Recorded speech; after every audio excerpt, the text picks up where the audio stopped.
Absolutely no idea what the outcome will be. I just can't even begin to guess. We have a kind of an intricate preferential voting system.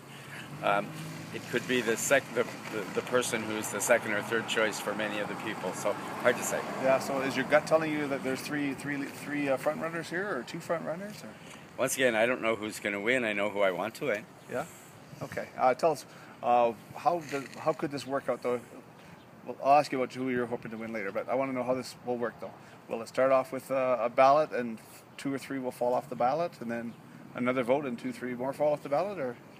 The way it works is on each vote, the one with the lowest number of votes will drop off the ballot. And it'll be over when someone has 50% plus 1 vote. Bruce, a lot of the national pundits are saying that this is Thomas Mulcair's race to lose, and he is the preeminent favorite here coming into the last week to win. What do you think of that? Well, trying to think of the best way to put this. Once again, I don't listen to the pundits, and I really don't have an idea who's going to win. I think it's wide open. But if he does win, how is that going to affect Northern Ontario? Well, I believe that there are 3 leadership candidates who can take us to power.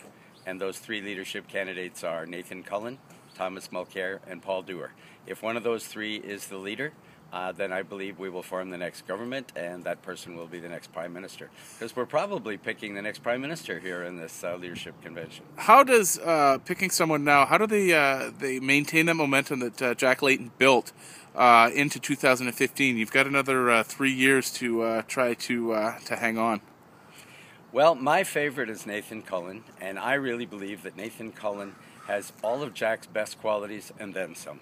So I believe Nathan, who's only 39 years old, will not only become Prime Minister, but he will be Prime Minister for perhaps decades. But how does the party hang on to the momentum that Jack built? The polls are saying that you guys are closing the gap, but you still have 3 long years before there's another election.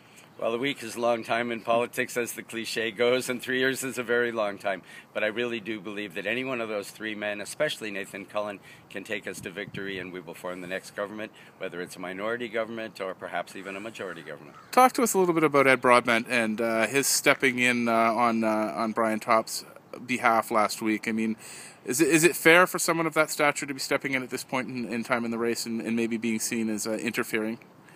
Well, just as I've stood up for Nathan Cullen and a couple of others, it's fair enough for Ed Broadbent to say who his favorite is, whoever he thinks it is. Brian Topp doesn't meet my criterion, and neither does Mr. Singh. They've never been elected to anything, and I want somebody who's been elected to public office, not once but twice. Talking a little bit about, I guess, maybe the party moving too close to the center. Are you worried about that at all? Well, I go from the left to moderate right myself. I hate to categorize politics as left or right.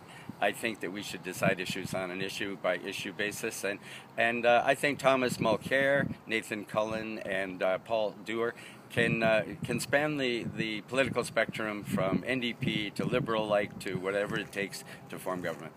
You'll be there for the convention in Toronto? Absolutely. I and my whole family will be at the convention. It's going to be a historic moment. As I said, quite likely we're picking the next Prime Minister of Canada. I want to be there to see it happen.